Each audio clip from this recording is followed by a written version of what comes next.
Bienvenidos al podcast de Israel Casa Integral. Estamos muy contentos de que puedas escuchar una palabra del Eterno en el programa del día de hoy. Te invitamos que visites nuestra página web en israelcasaintegral.com para ver la gran cantidad de recursos que queremos que obtengas para tu crecimiento espiritual. Vayamos ahora al parashá del día de hoy. Shalom mis amados hermanos, bienvenidos a este tiempo especial de nuestra celebración en el día de Shabbat. Su hermano Pastor Roberto Alfaro les saluda y les damos como siempre la mejor y cordial bienvenida. Bien, estamos en un día de celebración un poco diferente al servicio usual que tenemos en el tiempo de Shabbat. Estamos en un tiempo fuera de casa y con tiempo de reposo, de vacaciones, pero no sin cumplir por supuesto con nuestro compromiso y nuestra responsabilidad de estar con ustedes en este tiempo de la palabra. Así es que, bienvenidos, vamos a estar en el estudio de un parashá extraordinariamente importante, muy importante, no por supuesto sin decir que otros no lo sean, todos los parashás son importantes, pero en este parashá tenemos mucho tema que tratar. Parashá Pinhas o parashá Finés es nuestro parashá número 41 en el libro de Bamidbar, y este texto de parashá abarca desde el capítulo 25, verso 10, pero realmente creo que necesitamos tomarlo incluso desde el mismo capítulo 25 como tal, pero da comienzo a partir del verso 10 y nos acompaña hasta el capítulo 26 en el verso 4. Es muy importante tener presente, mis amados hermanos, nos acompaña hasta el capítulo 29, verso 40. Es decir, que estamos ya prácticamente también a las puertas de cerrar el libro de Bamidbar. Varios temas y varios conceptos que trataremos aquí. Entre otros, les recomiendo, mis amados hermanos, de manera muy especial, que se acerquen a nuestro portal de Israel Casa Integral y visiten también, por favor, el tema de Pinhas de los años anteriores, particularmente las del último año, donde tenemos 4 o 5 sesiones de lo que ha sido la historia de Pinhas. Este parashá incluye algunos temas tan interesantes, como su nombre lo indica, el de Pinhas, y también nos habla acerca de lo que es la celebración del censo del pueblo de Moab. Nos habla también acerca de la orden para la repartición de tierras, que es un tema extraordinariamente importante, el censo de la tribu de Leví, fundamental, Caleb y Josué como sobrevivientes de toda la generación del pueblo de Israel. Y hay otro tema también a considerar muy, muy importante, incluso hasta nuestros días, ¿cuál es?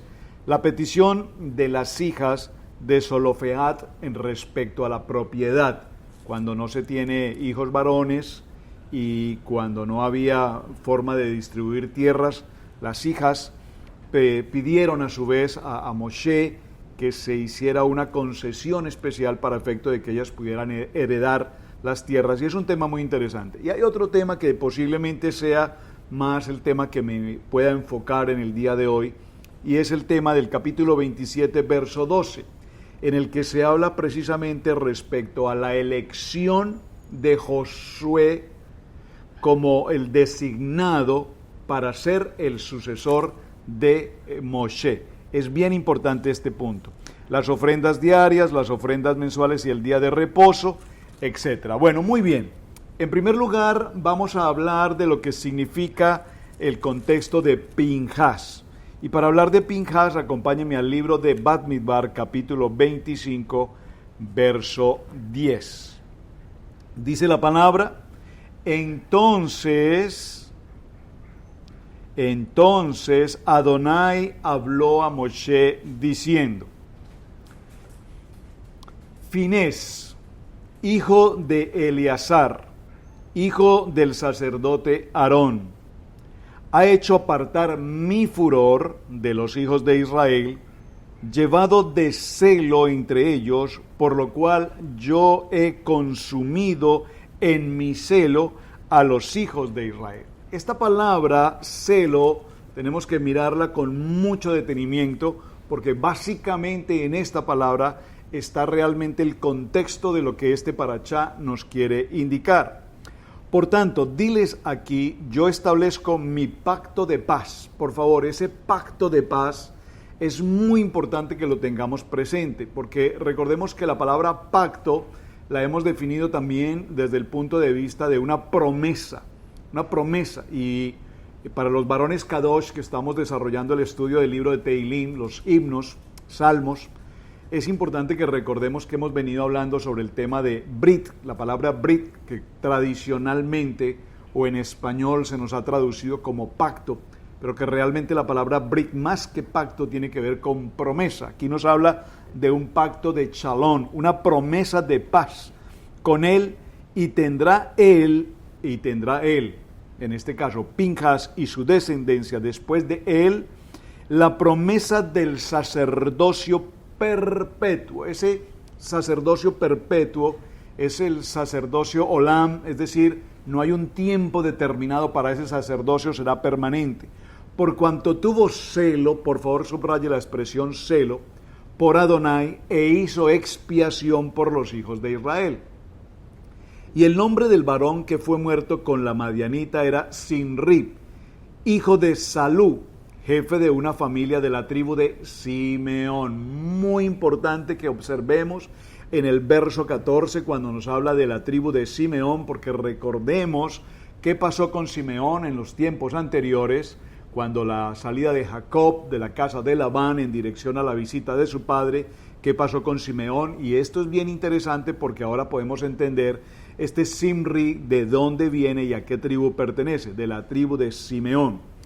Y vemos que aquí en el verso 15 nos habla, y el nombre de la mujer madianita, muerta, por favor subráyelo, era Cosbi. El nombre de esta mujer, Cosbi, es hija de Sur, un príncipe de pueblos, padre de familia en Madián. Este es básicamente el contexto de la historia que la parashá de Pinhas nos muestra.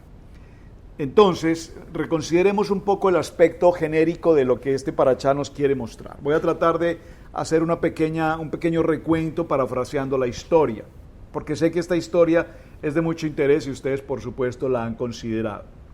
En primer lugar, recordemos que cuando Adonai ordena a Moshe la preparación, la elaboración del Mishkan, recuerden que la palabra tabernáculo no es la palabra más adecuada, es en la traducción que tenemos, la expresión es el Mishkan, la tienda, una tienda portátil, digo tienda en el sentido de Mishkan, puesto que se podía transportar, llevar de un lugar a otro. Posteriormente se convertirá en el bris, en el templo propiamente, y ese templo será en un lugar estático. Entonces vamos primero con el tema del Mishkan. Ese Mishkan portátil está ubicado en un lugar determinado, recuerden, allí está el Mishkan, y al entorno del Mishkan, en cada uno de los puntos cardinales, es decir, norte, sur, este u oeste, están asignadas proporcionalmente 4 tribus en cada uno de los puntos cardinales. 4 al norte, 4 al sur, 4 al este, 4 al oeste, para un total de 12 tribus. Recordemos que hay una tribu más, que es la tribu de Leví, que se encuentra justo en el centro, en la parte interior, en la parte del servicio del Mishkan. Esa es la tribu de Leví, acompañada por supuesto por Aarón y por supuesto por Moshe. Recordemos que Moshe y Aarón, como lo vimos justamente cuando enseñamos la parte correspondiente al Mishkan, recordemos que en la puerta del ala este se encuentra la tribu de Judá, ¿recuerdan? Y en la tribu de Judá, de donde viene nuestro Mesías, Yeshua HaMashiach, entonces allí mencionamos la importante palabra, yo soy la puerta. Ahí está la puerta, justo la puerta en el ala este donde se encuentra Moshe, Aarón y los levitas. ¿Por qué es tan importante esto?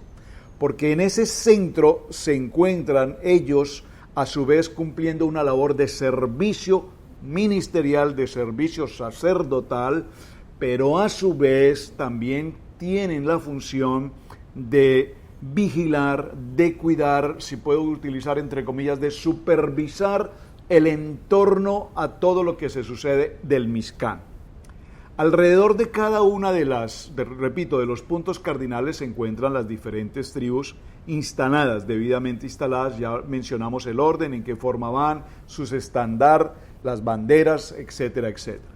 Ahora, alrededor tenemos el Mishkan en el centro, alrededor las 12 tribus, y a su vez hay un siguiente círculo externo alrededor que está compuesto por otros. Ese otros son personas de diferentes nacionalidades que vinieron con el pueblo de Israel saliendo de Egipto, cuando todos recordamos después de las plagas, vino la orden de Adonai para salir de Egipto, y entre ellos muchos cercanos al pueblo de Israel en la condición de esclavitud, escucharon lo que tenía que pasar: cubrir los dinteles de las puertas con la sangre del cordero sacrificado. Recuerdan que tipológicamente está representando también a Mashiach. Recordemos que muchos de ellos, aunque no fuesen propiamente creyentes o se identificaran con un único Dios, pues simplemente decidieron hacer caso de lo que estaba pasando. Cubrieron los dinteles de sus casas con la sangre del cordero. Nada perdemos si lo hacemos, vamos a hacerlo, ¿cuál es el problema? Y a su vez, pues ellos sobreviven a toda esta situación y salen, repito, con todo el pueblo de Israel. Estas personas o estas comunidades se encuentran, repito, en una zona exterior, si puedo utilizar la palabra, en un anillo exterior. Entonces tenemos 3 puntos importantes alrededor del Mishkan. El punto central, que es el lugar santo, el lugar santísimo, allí el Mishkan propiamente, en el que justamente se encuentra Moshe, Aarón y los levitas.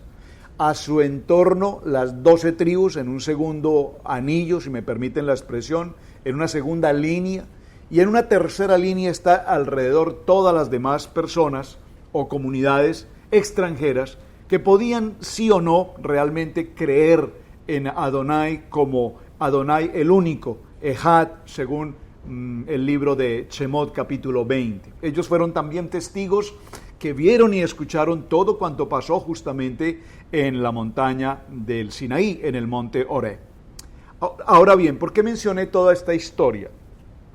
Porque el relato que estamos llevando a cabo con respecto a esta historia de Pinhas tiene que ver puntualmente cómo, vamos a retomar el tema, cómo un hombre de la tribu de Simeón, en este caso Simri, salió del entorno del Mishkan, de las 12 tribus y del círculo exterior de los extranjeros, y pasó los límites. Por favor, escríbalo en sus notas: pasó los límites. Porque pasar los límites, el Eterno, recordemos que cuando el pueblo de Israel subió a solicitud de Adonai, Moshe le dice: trae a los ancianos, a Aarón, a sus hijos, a los ancianos hasta un punto determinado del monte Sinaí, y traza un límite de tal manera que ellos no pasen de allí, porque si ciertamente pasaran ese límite, ciertamente morirán.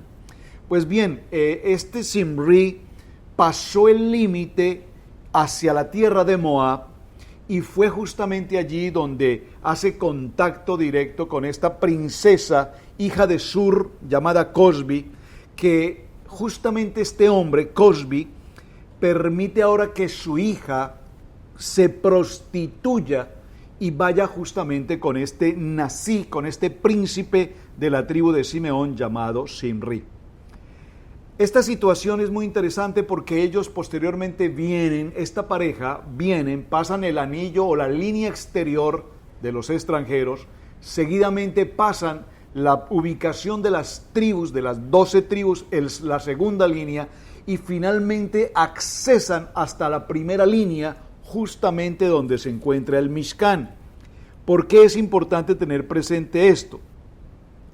Porque observen que el texto nos narra que esta pareja llegaron hasta el punto donde se encontraban Moshe, Aarón y los levitas mas los ancianos, es decir, lo que nosotros posteriormente conocemos como el Sanedrín. Hasta ese punto llegaron ellos, y justamente en este punto, esta pareja tuvo una acción totalmente inmoral, una acción de fornicación a la puerta del Mishkan, es decir, recuerden, a la puerta, yo soy la puerta, y justo en este lugar de la puerta es donde se presenta esta situación. Sin embargo, ninguno de los hombres que estaba a su alrededor hizo absolutamente nada por evitar o corregir o buscarle una alternativa a esta situación tan absolutamente inapropiada que se estaba ocurriendo justamente a las puertas del Mishkan. ¿Hasta qué? Hasta que precisamente nos dice el texto que aparece en la escena este hombre llamado Pinhas, quien de una manera absolutamente radical, quien de una manera absolutamente decisiva toma una lanza, y todo este contexto de cada palabra, como nos lo explicó también incluso el hermano Ángel en su enseñanza, muy interesante de la definición de Pinhas. Entonces vemos que Pinhas es quien toma una decisión, diga conmigo por favor, toma una decisión de por más radical, auténtica, legítima, verdadera, y es que tiene que ver con el celo, y aquí la palabra celo tiene que ver con esto precisamente, de ser un radical en cuanto a la santidad, un radical en cuanto a Adonai, un radical en cuanto a la Torá, un radical en cuanto a lo que es puro, en cuanto a lo que es recto. Esa es la actitud de este hombre llamado Pinhas. Acciona inmediatamente frente a todos los demás, porque él ahora ha observado que hay una escena totalmente inapropiada a la puerta del Mishkan. Y es así como dice la palabra, que tomó su lanza y atraviesa por el vientre tanto a la mujer como al hombre. Esto nos muestra que la acción de atravesar con la lanza justo en el vientre evidentemente causa una muerte. Y hay una muerte física en este momento. ¿Por qué? Porque recordemos que la paga de pecado es muerte. Usted me va a decir, bueno, pero la paga de pecado es muerte. Todos nosotros obviamente pecamos de una o de otra manera, muchas veces por acción, muchas veces por omisión, y sin embargo no morimos físicamente. Pero hay que entender los conceptos desde el punto de vista de su literalidad y desde el punto de vista de su espiritualidad, o desde el punto de vista del concepto metafórico. Es decir, aquí vemos que evidentemente Pinhas acciona y causa una muerte física a un hombre y a una mujer, quienes están realizando un acto inmoral, pecaminoso de fornicación. Pero si leemos los detalles que este texto nos narra, notaremos que no solamente era en sí el acto de fornicar, sino que además traía consigo la acción de idolatría y de paganismo que el pueblo de Israel estaba celebrando frente a todos los tipos de dioses propios de la cultura moabita. De tal manera que cuando se toma esta lanza en su mano y atraviesa a estos ambos, a esta pareja, dice la palabra, los alancea a ambos, varón de Israel y a la mujer por su vientre. Entonces inmediatamente dice el texto, estoy leyendo el capítulo 25, en el verso 8, dice, inmediatamente cesó la mortandad de los hijos de Israel. Es interesante cuando nos habla de cesó la mortandad de los hijos de Israel, porque nos está diciendo que había hacia el interior del pueblo de Israel, había una plaga, una enfermedad. Había una enfermedad, ¿en qué sentido? Una enfermedad en el sentido emocionalmente hablando, espiritualmente hablando. Había una contaminación pecaminosa, pero también había una contaminación desde el punto de vista corpóreo, es decir, que los hombres kadosh del pueblo de Israel, previo consejo de Balaán a Balac, recordemos un poco y parafraseemos esta parte, recordemos que Balaam nunca pudo maldecir al pueblo de Israel cuál era el propósito de Balac. Pero, aunque nunca pudo hacerlo porque el Eterno no lo permitió, ya dijimos en nuestro parashá de la semana anterior de Balac, recordemos, que dijimos que lo que Dios ha bendecido es bendecido. Lo que Dios bendice, el hombre no lo puede maldecir. De tal manera que el pueblo de Israel es un pueblo bendecido por Adonai. No iba a permitir el Eterno, y no podía hacerlo Balaam, maldecir al pueblo de Israel. En esta historia, recordemos que aunque no lo pudo maldecir según las intenciones de Balac, recordemos que Balaam a la final de toda esta historia simplemente lo que hace es dar un consejo. Y al dar un consejo, el consejo que él dio básicamente era que si se ocasionaba una acción que causara pecado al pueblo de Israel, pues evidentemente Adonai se apartaría de ellos. Es decir, no había forma de ganarles a Israel una guerra bélica, una guerra de ejércitos, porque la presencia de Adonai estaba con ellos. Pero sin embargo, si se ocasionara que el pueblo de Israel perdiera su santidad, entonces Adonai los dejaría y sería el momento en el que los madianitas o los moabitas incursionaran contra ellos. Y es así como de ese consejo surge precisamente todo este proceso de pecaminosidad, de relaciones prohibidas, de una situación de fornicación. Y cuando todo esto pasa, dice la palabra, que más de 20,000 hombres del pueblo de Israel mueren.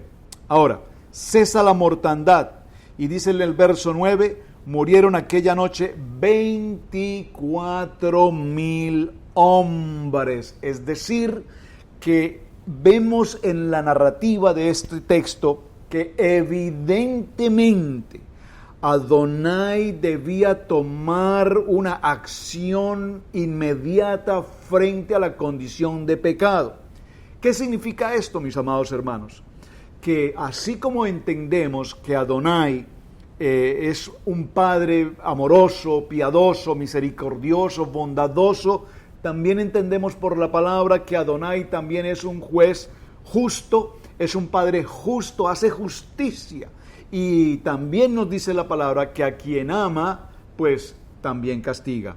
Y no castiga en el sentido del castigo como nosotros lo entendemos, o como lo veíamos esta mañana en las reuniones de varones, que uno de los hermanos me hizo una pregunta muy interesante. Si Dios tiene ira, entonces, ¿cómo puede Dios actuar frente a la ira? Y concluíamos de tal manera que la palabra ira no es una palabra que corresponda al carácter de Dios, porque el carácter de Dios es amor.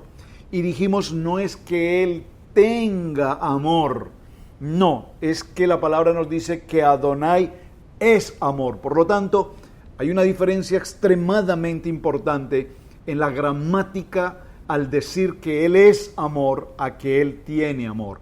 De tal manera que entonces Él no tiene enfado ni ira, porque Él es amor. Pero lo que sí concluimos en toda esta historia hasta el momento, evidentemente, es que Adonai no tiene ningún tipo de vínculo afectivo con respecto a una condición pecaminosa. El pueblo de Israel pecó, fornicó, dobló rodillas frente a dioses paganos y se cometieron una serie de perversiones. Realmente, si usted entra al detalle, repito, y no lo voy a hacer ahora, pero si lo miramos en el detalle de la semana, del texto anterior, nos daremos cuenta que se preparó toda una escena de las mujeres moabitas que se prepararon para recibir a los hombres de Israel.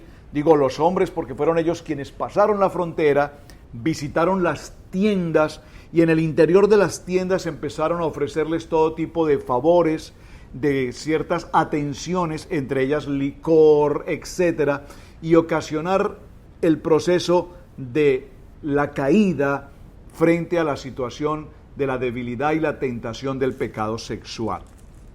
Muy interesante esto, porque nos daremos cuenta, mis amados hermanos, que la estrategia del enemigo estuvo tan perfectamente organizada Y como lo vimos la semana anterior, no fue una guerra desde el punto de vista bélico, armamentista de ejércitos, sino fue una guerra desde el punto de vista espiritual. Y desde el punto de vista espiritual, los hombres de Israel cayeron bajo una condición de pecado. En ese proceso y en lo que estamos narrando hasta el momento, repito, nos damos cuenta a la inquietud, a la sugerencia que tenemos que tratar aquí.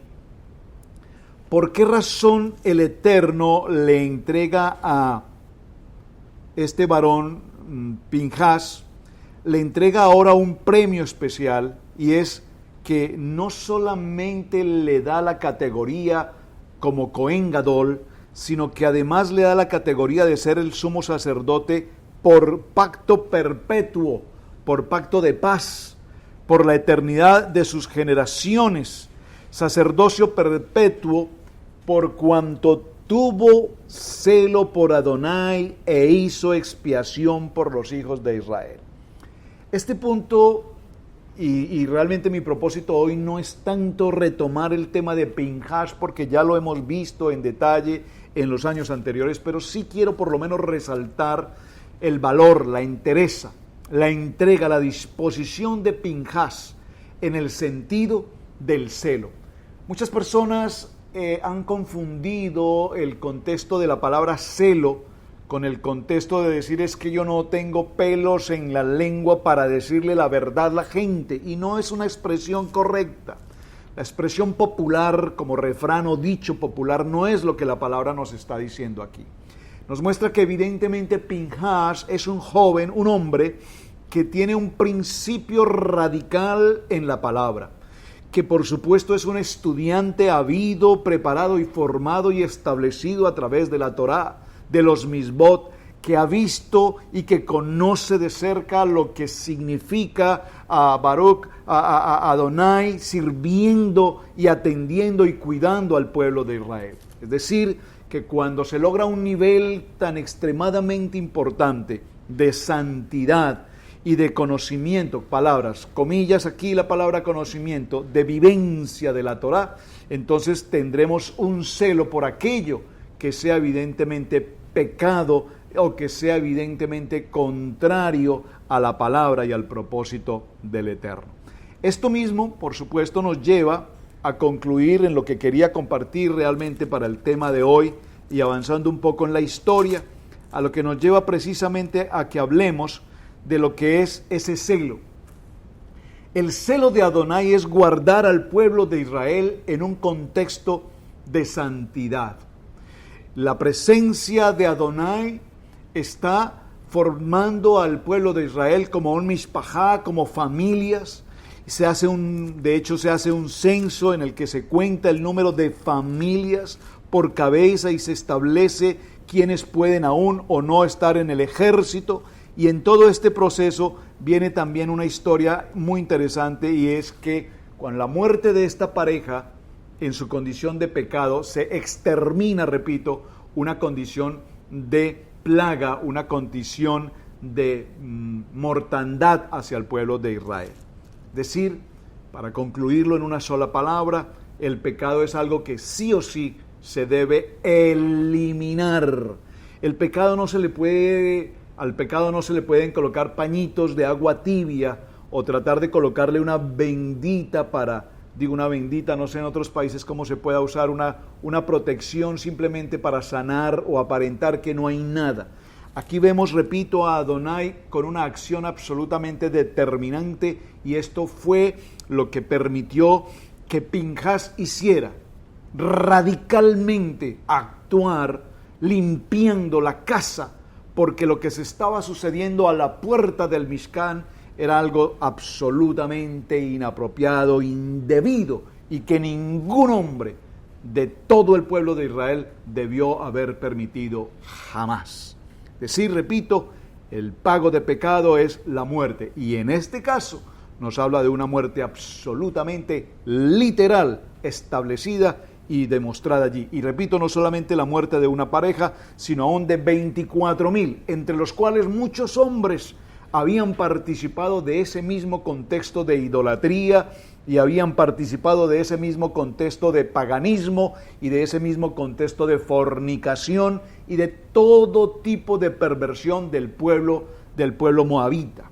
Recordemos que los moabitas vienen de una situación pecaminosa también, de hecho, de los moabitas y moabitas, los madianitas. Recuerden esta historia a través de Lot y a través de sus hijas por una circunstancia de incesto.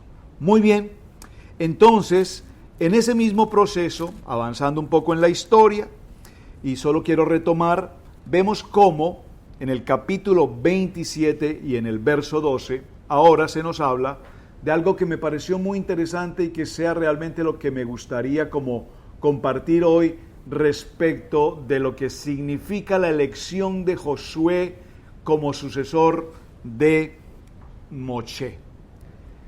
El verso 12 dice, básicamente en el capítulo 27, Adonai dijo a Moshe, sube a este monte Abarim y verás la tierra que he dado a los hijos de Israel.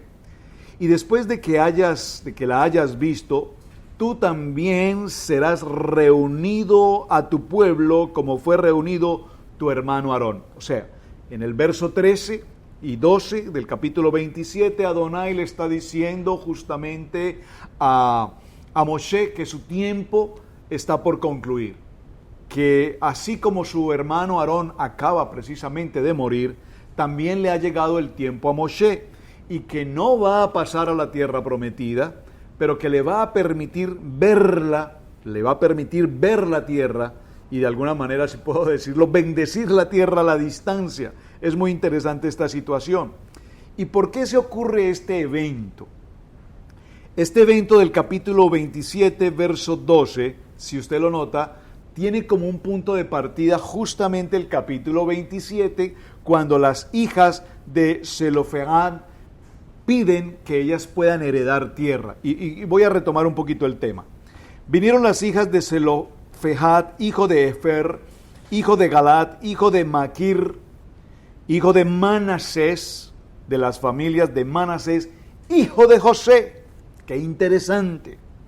Los nombres de los cuales eran Maala, Noa, Ogla, Milca y Tirsa. Mujeres, 5 mujeres. No tuvo hijos varones. Y este es un punto importantísimo, hermanos, cuando se presenta este tipo de situaciones. 5 mujeres, no había hombres en la generación y en la genealogía. Y se presentaron delante de Moshe estas 5 mujeres y delante del sacerdote, ¿quién? Eleazar. Observen que aquí ya aparece como Cohen Gadol el hijo de Aarón, es decir, su hijo Eleazar. Y delante de los príncipes y de toda la congregación a la puerta del tabernáculo de reunión, y dijeron, aquí la palabra príncipe es la palabra nací, pero es importante recordar que el príncipe aquí no es un príncipe como podemos identificar en el contexto monárquico, un príncipe. Aquí el contexto príncipe nos habla de hombres de alto nivel desde el punto de vista de Torá, de hombres kadosh, hombres humildes, hombres de servicio, hombres de identidad, hombres de responsabilidad, hombres de liderazgo. Y cuando digo liderazgo no estoy diciendo jefes militares que ordenan y que dicen debe ser así. Estoy hablando de líderes en el sentido de que el pueblo, cada tribu, les seguía porque reconocía en ellos sus cualidades de hombres de Dios. Entonces les dicen, nuestro padre murió en el desierto y él no estuvo en la compañía de los que se juntaron contra Adonai en el grupo de Coré. Muy importante, recordemos que cuando miramos la genealogía de los hijos de Leví, recordemos que habían básicamente 3 hijos, que son Gerson, Kerat y Merari. Y de esos 3 hijos, a su vez hubo otros hijos, o sea, los nietos de Aarón. Pero cuando nosotros vemos aquí en este parachá el censo, wow, estamos tocando muchas cosas a la vez. Cuando vemos el censo del capítulo 26, les sugiero, léalo por favor en detalle, no me voy a detener allí. Si usted va al capítulo 26 y lee con atención el capítulo 26, censo del pueblo, usted va a notar, mi amado hermano, que aquí se mencionan a las familias Rubén, primogénito de Israel, y los hijos de Rubén, y aparecen allí todos. Estas son las familias de los rubenitas, etcétera. Y va a notar cómo cuando se mencionan a los hijos de Aarón, vamos a notar que ya hay varios de estos hijos o nietos de Aarón que ya no aparecen en la genealogía. ¿Y por qué no aparecen en la genealogía? Porque simplemente estuvieron contra la voluntad del Eterno y por lo tanto fueron erradicados. Sus nombres ya no aparecen, sus nombres ya no quedan escritos. ¿Dónde? En el libro de la vida. ¿En cuál libro de la vida? Muy bien, mi amado hermano, en la Kadosh Torah. Ya esos nombres fueron eliminados. Por ejemplo, Coré y su genealogía, pero recordemos que los hijos de Coré, Corá, ¿recuerdan? Sobrevivieron. De hecho, tenemos algunos Teilín escritos por ellos. Entonces, esto es muy interesante y repito, quiero que usted vaya por favor a ese texto del capítulo 26 y lea con detenimiento este punto, porque aquí lo vemos ahora en el capítulo 27, estas 5 mujeres dicen, nuestro padre nunca participó en absoluto en contra de las actividades del pueblo de Israel que Adonai había determinado a través de Moshe, nunca fue parte de los que formaron parte del grupo de Coré, sino que en su propio pecado murió y no tuvo hijos varones. ¿Por qué sería quitado el nombre de nuestro padre de entre su familia? ¿Por no haber tenido hijos? Observen cuán importante es en este texto tan maravilloso que el nombre esté inscrito en el libro de la vida. Y estas mujeres piden, claman, que el nombre de su padre no sea borrado, sino que quede inscrito en el libro de la vida. Danos heredad entre los hermanos de nuestro padre. Y Moshe llevó su causa delante de Adonai, y Adonai respondió a Moshe, diciendo, bien dicen las hijas de Zelofehad, les darás la posesión de una heredad entre los hermanos de su padre, y traspasarás la heredad de su padre a ellas. Esto es muy interesante, mis amados hermanos, porque si usted me acompaña por un momento al libro de Filipenses, en el capítulo 2, vaya conmigo un momento a este texto, y repito, no quería profundizar tanto allí, pero no lo vamos a pasar por alto por un momento. El libro de Filipenses, en el capítulo 2, en el verso 9, dice la palabra, por lo cual Adonai también le exaltó hasta lo sumo, y le dio un nombre que es sobre todo nombre, para que en el nombre de Yeshua HaMashiach se doble toda rodilla de los que están en los cielos y en la tierra y debajo de la tierra, y toda lengua confiese que Yeshua HaMashiach es el Señor para gloria de Adonai, su Padre. Es maravilloso este tema porque, repito, cuán importante es que nuestros nombres estén inscritos en el libro de la vida. Y veamos, por ejemplo, en el libro de Mateo, en el capítulo 23, Mateo capítulo 23, verso 9, estamos hablando de la importancia del nombre y de que sean inscritos en el libro de la vida. En el libro de Mateo capítulo 23, verso 9, Evangelio de Mateo, dice la palabra, léalo conmigo por favor, dice, no llaméis Padre vuestro a nadie en la tierra, no llaméis Padre vuestro a nadie en la tierra, porque uno es vuestro Padre. ¿Quién? El que está en los cielos, únicamente.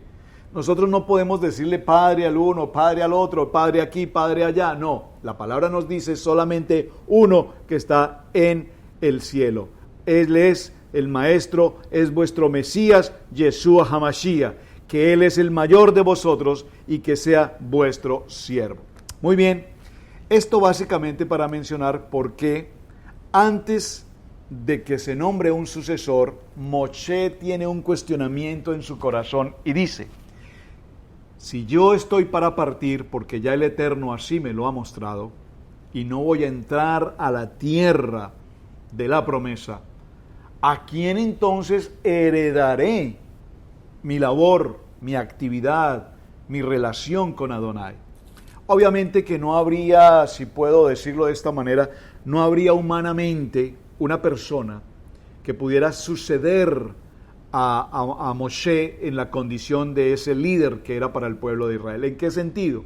Porque definitivamente ningún hombre en la tierra como Moshe, en el sentido de la labor profética, en el sentido de la labor de identidad, de relación, de intimidad para con el Padre.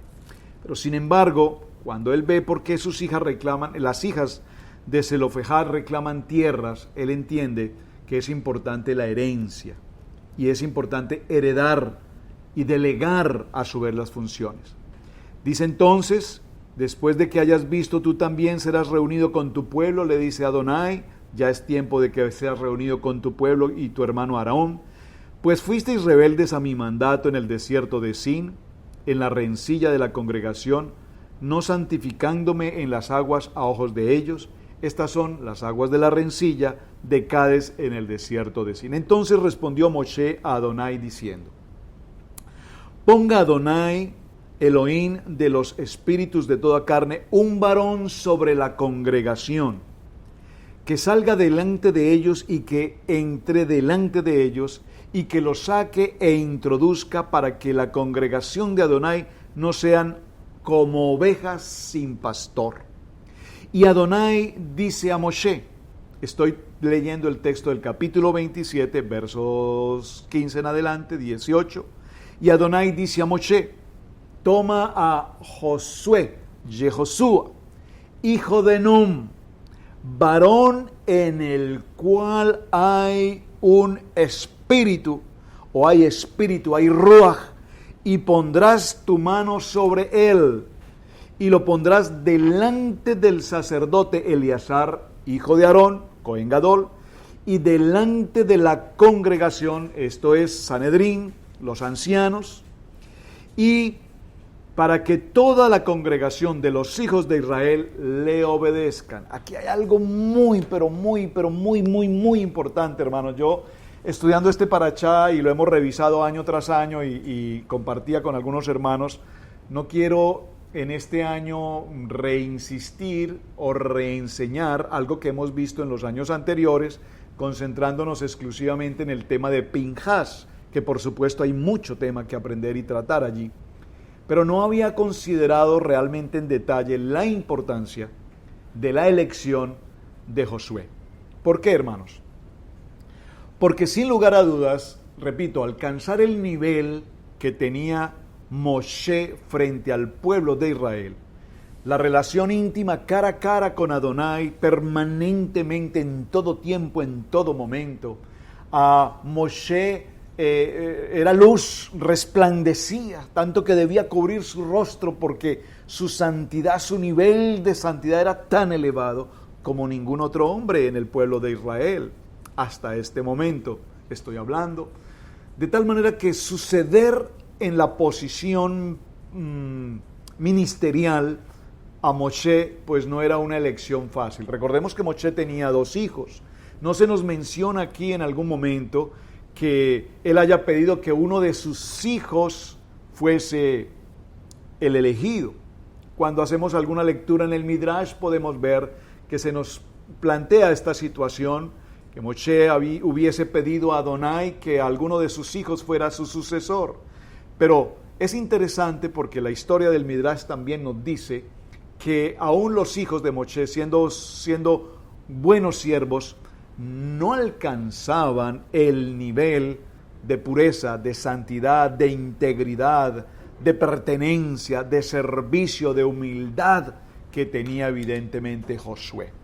Esto es bien importante, y entonces es tan importante que antes de que Moshe parta de este mundo y se reúna con su pueblo, es necesario, Moshe, que tú lo lleves, lo presentes ante el Sanedrín, ante los ancianos, ante toda la congregación de Israel, para que él empiece en vida de Moshe a ejercer una labor de tal manera que el pueblo de Israel pueda entender con claridad que este ha sido el llamado y el escogido de entre el pueblo de Israel. Seguramente había un gran número de personas a su alrededor, de los ancianos, que podían ejercer una labor cercana, es decir, tenían testimonio, eran hombres fieles, eran hombres de principios, de Kadosh, hombres de Torah.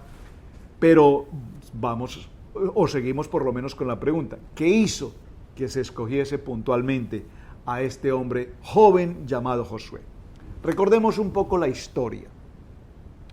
Cuando el pueblo de Israel sale de Egipto, recordemos que se presenta un enfrentamiento a los pocos días de salir, y ese enfrentamiento tenía que ver justamente con Malak, ¿recuerdan? Los amalecitas, Amalek. Y recordemos que justo allí se presenta una escena extraordinaria cuando Moshe sube sus brazos, o le levantan sus brazos, Aarón y Ur levantan los brazos de Moshe. Entonces aparece la historia de Josué como un capitán de los ejércitos de Israel, recordando, mis amados hermanos, que Israel no es un ejército, es decir, es un ejército en el sentido de que formaron grupos, las tribus, pero no eran un grupo de gentes bélicas que manejaran armamentos y cosas por el estilo. No tenían esa capacidad o esa estrategia frente a otros ejércitos, tal vez mucho más capaces. Pero sin embargo, cuando Moshe, recuerden la historia, le levantaban sus brazos, entonces Josué, y aquí se menciona a Josué prevalecía en la guerra y avanzaba. Y ya desde aquel entonces vemos que Josué está ocupando una posición muy importante cerca de Moshe. Esto es bien interesante, que debemos considerarlo y prestarle mucha atención. Entonces dice, él se pondrá delante del sacerdote Eleazar y le consultará por el juicio del Urim delante de Adonai, por el dicho de él saldrán y por el dicho de él entrarán, él y todos los hijos de Israel con él, y toda la congregación. Moshe hizo como Adonai le había mandado, pues tomó a Josué y lo puso delante del sacerdote Eleazar y de toda la congregación, y puso sobre él sus manos. Y por favor observen que aquí hay algo muy interesante. A ver, me regreso un momento en el texto, en la lectura. Si usted está siguiendo la lectura conmigo, por favor preste atención a la elección. Vamos a retomarlo un momento. Quiero, como dijimos la semana anterior, hermanos, pille el detalle. Aquí hay un pille el detalle muy importante. Veamos la lectura. Le dice, entonces Moshe habla a Adonai y le dice que presente un hombre para que vaya adelante, y Adonai en el verso 18 le contesta a Moshe y le dice, toma a Josué. Observen, ya Adonai tenía en su corazón preparado a un hombre mucho antes de que Moshe lo pidiera. Ya Adonai sabía y conocía el corazón, el liderazgo, la integridad, el hombre Kadosh que era Josué. No solamente desde que era un joven que enfrentó a Amalek con toda responsabilidad, integridad, intención, valor y demás. Ya Adonai sabía quién era este elegido. Fíjate que cuando Adonai habla con Moshe no le dice, bueno, voy a considerarlo, es probable que entre los ancianos escojamos a uno, vamos a tomar el Urim, el Purim, y vamos a ver y echemos suertes a ver a quién le resulta. No dice la palabra eso. Dice evidentemente, toma a Josué, hijo de Nun, varón en el cual hay espíritu. Y esa palabra espíritu necesitamos, por favor, resaltarla. Y pondrás, por favor, pillen el detalle. Aquí tengo algunos hermanos conmigo, gracias. A ver si pillaron el detalle. Pillen el detalle. Y pondrás tu mano sobre él. Es decir, debe ungirlo. ¿Vamos bien? Pero vean la lectura. ¿Qué pasa? Y Moshe hizo como Adonai le había mandado, pues tomó a Josué y lo puso delante del sacerdote Eleazar y toda la congregación, y puso sobre él sus manos, y le dio el cargo como Adonai había ordenado por mano de Moshe. ¿Qué pasó allí, hermanos?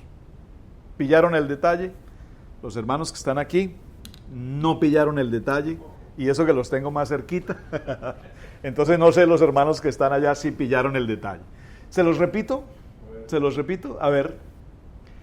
Adonai le dice, toma a Josué, preséntalo frente al sacerdote, preséntalo frente a toda la congregación, los ancianos, y pon tu mano, úngelo. Pero cuando vamos a la acción, dice que Moshe hizo tal cual Adonai le dijo. ¿Y qué fue lo que Adonai le dijo? Toma a Josué, colócalo frente a los líderes, frente al sacerdote Eleazar, a la congregación, pon tu mano. Y dice, y él hizo tal como Adonai le dijo, y tomó a Josué, lo colocó frente a al sacerdote Eleazar, frente a la congregación, a los ancianos, y colocó sus manos.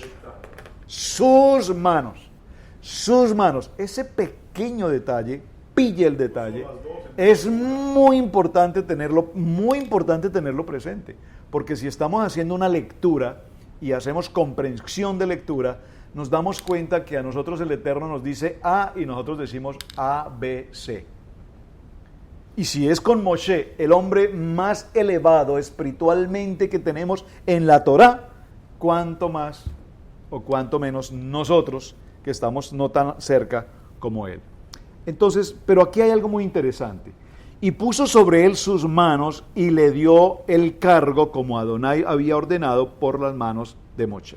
Ahora, yo quisiera tomarme un momento, hermanos, y hacer una pequeña lectura sobre ese aspecto, porque me pareció muy interesante cuando entramos a los detalles, el qué significa que haya colocado sus manos, no solamente la mano, sino sus manos para ser elegido como su sucesor. Y aquí nos encontramos con algunos detalles muy interesantes. Veamos entonces. Cuando dice entonces, Hashem replicó, ya he escogido a tu futuro líder y ha elegido a Josué. ¿Por qué lo ha elegido? Porque es un hombre que tiene cualidades comunales, es decir, que no solamente está para servirse él o servirte a ti, sino que es un hombre que está hecho para servirle a la comunidad. Muy importante, tiene un corazón para servir a otros. Y además tiene un vivo celo por la Torá.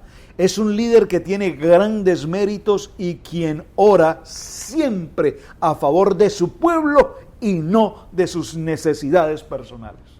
Entonces, cuando nosotros oramos, por eso la importancia de la red élite de oración, porque hay una red de mujeres élite de oración 24 horas orando, intercediendo, gimiendo, clamando por ICI, Cherryville, Asheville, ICI Internacional, por las familias, por los varones, por los pastores, por los hijos, por la economía, por la salud. Hay un grupo de mujeres y extraordinaria labor se hacen y nos bendicen con sus oraciones. Y de hecho esta semana somos el resultado de esas oraciones. Tenemos vida gracias a que hay un grupo de intercesión guardándonos, cubriéndonos, protegiéndonos en todos los aspectos. No pidiendo la oración para mí, porque es que cuando nosotros entendemos orar, entendemos que orar es mi oración. Bendíceme, dame, lléname, mi. Pero nosotros no somos de orar y bendecir y clamar por los otros.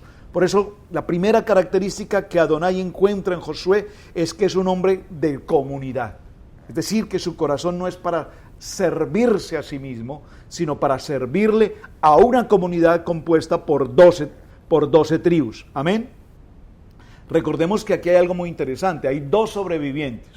Hasta el momento vamos a encontrar 2 sobrevivientes. Uno es Josué y el otro es Caleb. Caleb, que representa, digamos, al pueblo gentil, comillas, para usar esa palabra y la podamos entender, y Josué, que representa al pueblo de Israel.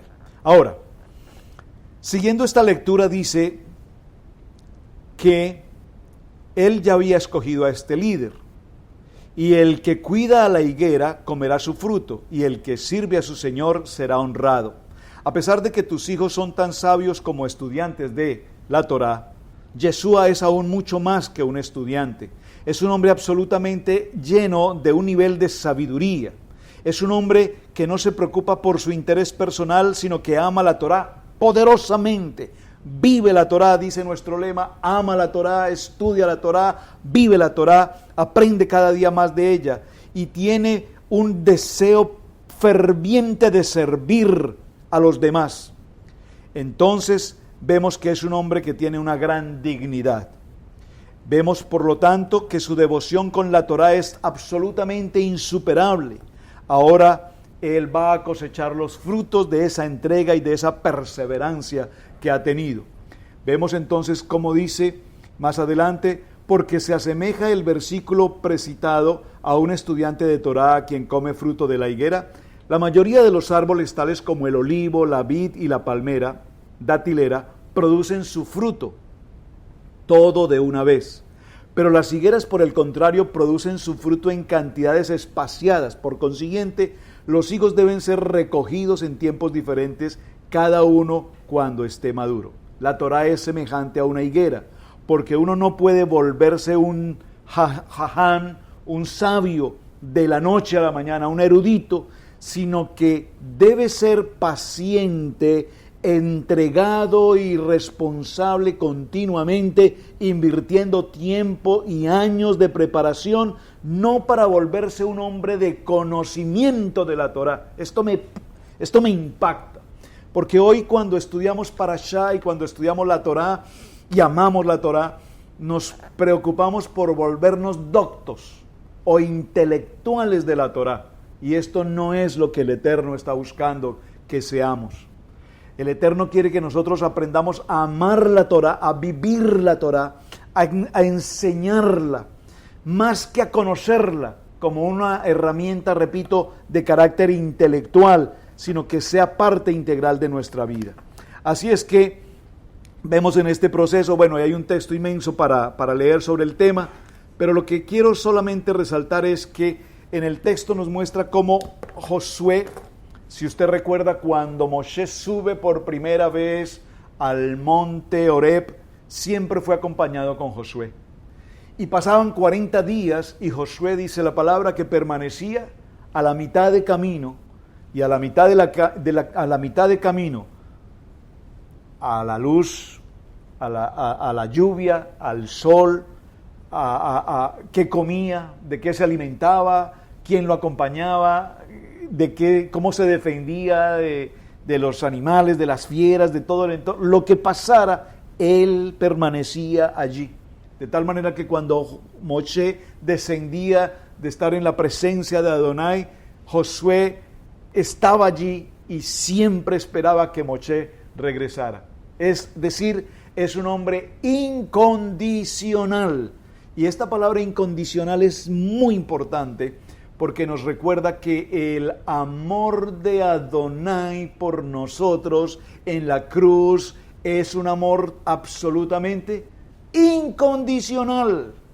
Y estas son las características que estamos empezando a ver genéricamente en la vida de Josué.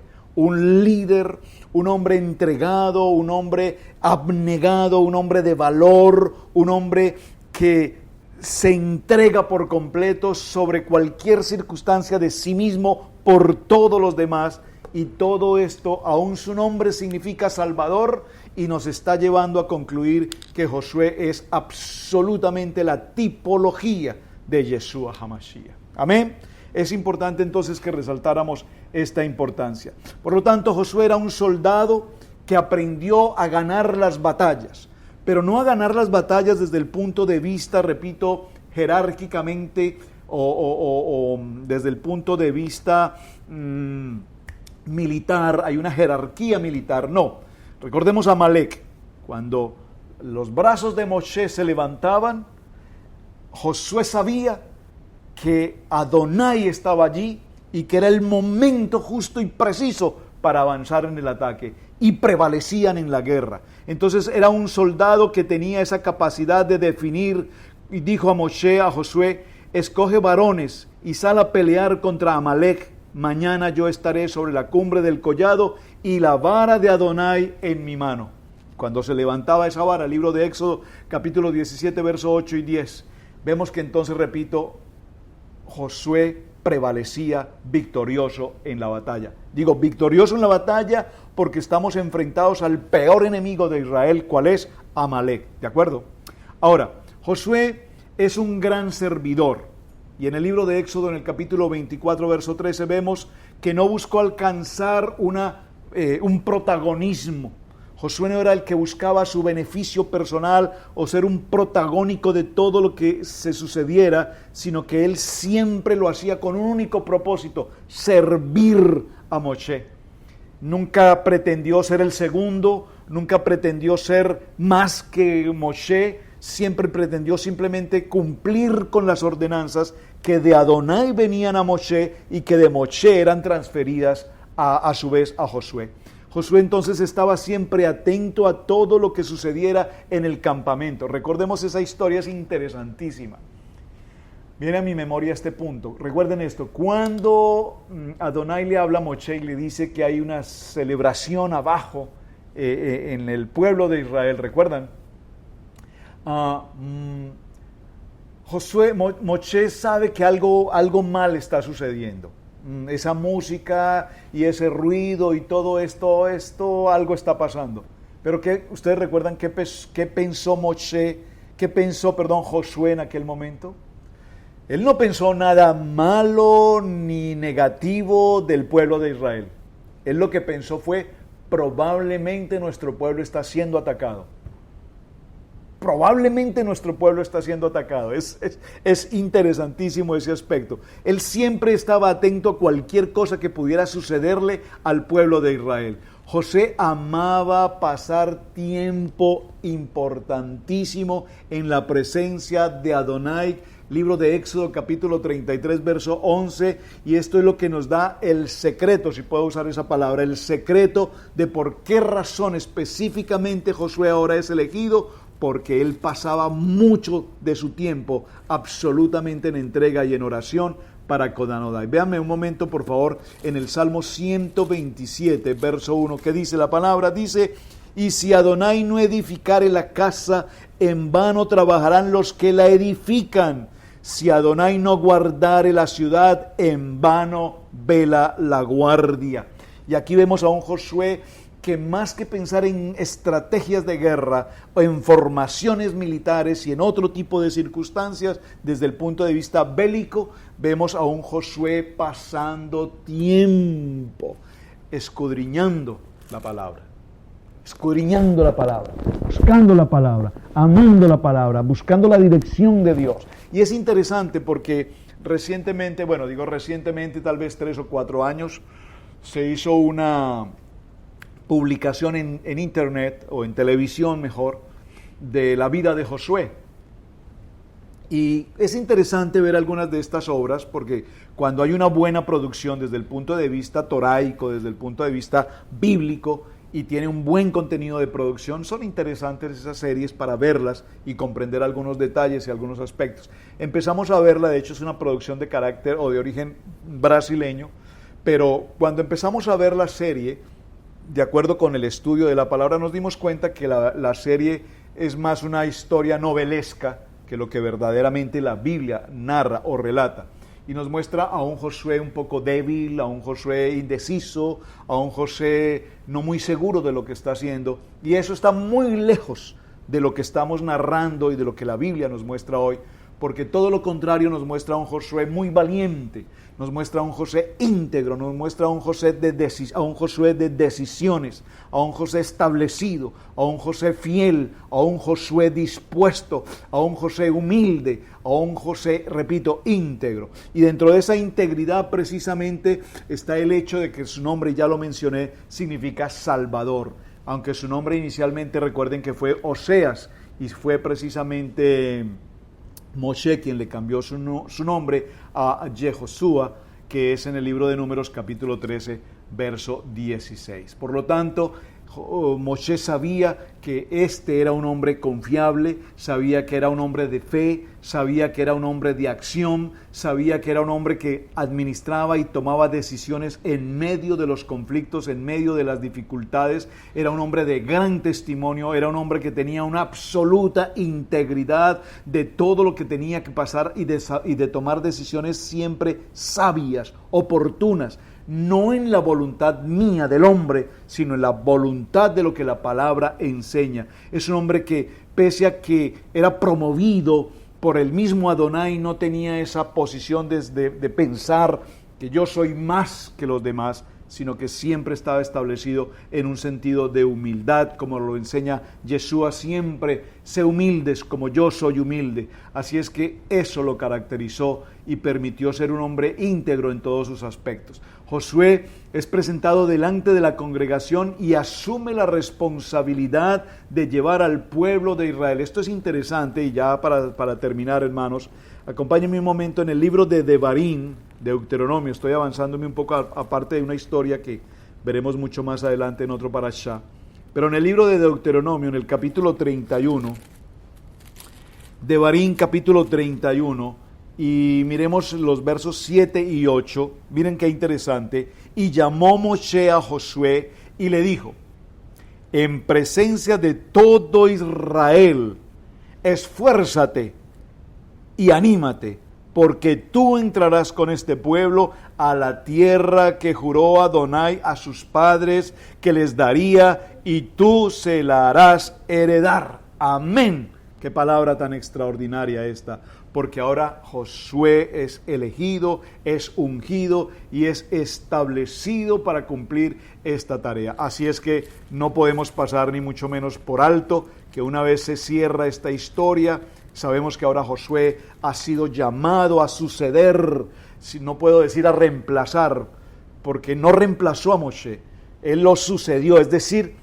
continuó con la labor de Moshe, tal vez no en el mismo nivel espiritualmente hablando como lo hizo Moshe, porque es imposible que alguien lo pueda reemplazar, pero por lo menos sucederlo en el liderazgo y en proteger y guardar al pueblo de Israel. Es así entonces como cerramos esta historia del libro de la parashá de hoy de Pinjas, que aunque repito, no quería detenerme tanto en el contexto de Pinjas, reflexionar un poco más sobre, en este parashá, la importancia de la elección de Josué. Porque no sé si alguno de ustedes, mis amados hermanos, ha sido elegido como sucesor o como reemplazo de alguien alguna vez. Esto es muy importante. ¿Saben? Cuando quienes somos hijos mayores en nuestras familias, yo soy hijo mayor, mayor de 3 hermanos, y mi padre no está hoy con nosotros, y aún desde muy niños, yo recuerdo que papá salía a hacer sus labores, su trabajo, y él siempre me decía: estás a cargo de la casa, estás a cargo de la casa, es tu responsabilidad. Y eso significaba: confío en ti, eso significaba: debes hacer tu trabajo, debes ser ordenado, juicioso, disciplinado, responsable, etcétera, etcétera, etcétera, etcétera. ¿Por qué? Porque mi padre tenía la confianza, delegándome esa función a la edad de 7, 8, 9, 10, 11, 12 años sucesivamente, y me daba una autoridad para ejercer esa autoridad sobre mis hermanos, y seguramente muchas veces hasta me excedía en la autoridad. pero todo lo hacía con el propósito de cumplir con mi delegación. Ahora, en este proceso, vamos a cerrar todos con el texto más maravilloso que ha marcado mi vida espiritual, con el que me identifico con tanto gozo, en el libro de Josué, de Josué capítulo 1, versos, todo el capítulo 1, pero versos 5 en adelante. Nadie te podrá hacer frente en todos los días de tu vida, Josué, porque así como estuve con Moshe, de esa misma manera, observen, de esa misma forma, yo estaré contigo. no te dejaré ni te desampararé. Por favor, esta palabra tiene un poder sobrenatural. Esta palabra viene directamente de los labios de Adonai hacia su elegido Josué y le dice: así como estuve con mi siervo Moshe, así mismo estaré contigo. ¡Wow! Es extraordinario.